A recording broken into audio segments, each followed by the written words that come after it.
This man never expected that after painstakingly reaching level 9999 in the Wastelands, he would only realize after an incident that level 1500 was already considered hero tier, and not even 1% of his strength. Originally, he planned to investigate the true power of each nation, before seeking revenge on the 6 or 7 races that once discriminated against humans. But on the day he was discussing with his subordinates, a teleportation array suddenly appeared in his room, and the person who arrived was Anna, whom he had met twice before. Because they were both human, he had gifted her a rare item, the wish bracelet, but now, the item had mysteriously broken. After searching her memories, he learned that her team had been adventuring in a dungeon, but unfortunately encountered the infamous adventurer killer, who indiscriminately targeted humans, resulting in the total annihilation of her team. Only Anna survived thanks to the wish bracelet he gave her. The bracelet's effect was to trigger a small miracle through a strong wish. Clearly, her desire to live activated the bracelet. Upon learning the killer was a level 1500 elven hero, in just an instant, he teleported to the crime scene. The enemy couldn't understand where he came from, but didn't dare act rashly due to his mysterious aura. Unfortunately, most of the adventurer team had already perished. Only the captain, who was also Anna's brother, was barely alive. After performing emergency treatment on him, Jack finally had time to deal with the 2 elves, but before making a move, he wanted to know why they specifically targeted humans. But upon hearing he was also human, the 2 elves laughed instead, because since ancient times, humans had a level cap of only 100, making them the lowest ranked among the 9 races. In contrast, John was level 1500. He didn't even bother explaining, and attacked Jack without a word, but to his shock, Jack blocked the attack with just a staff. Whether Jack was a mage or warrior didn't matter. The point was their vast level difference, which should have made it impossible for Jack to defend. Yet the truth was right before them. Even with all his strength, John couldn't break through. At this point, Jack was getting bored. Their level gap was indeed huge, but in the opposite direction.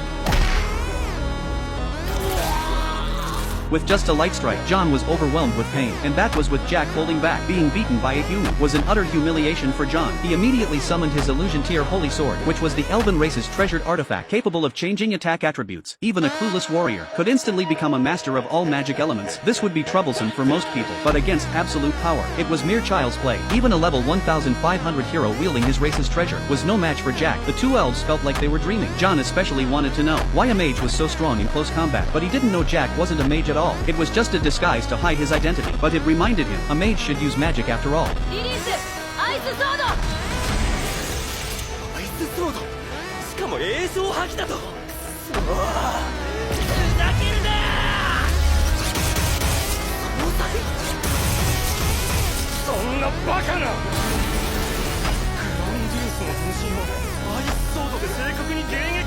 As for why Jack could use magic despite not being a mage, and even cast without chanting, it was thanks to his infinite card drawing skill. The magic he used came from the effects of cards, similar to John's holy sword, but far more powerful.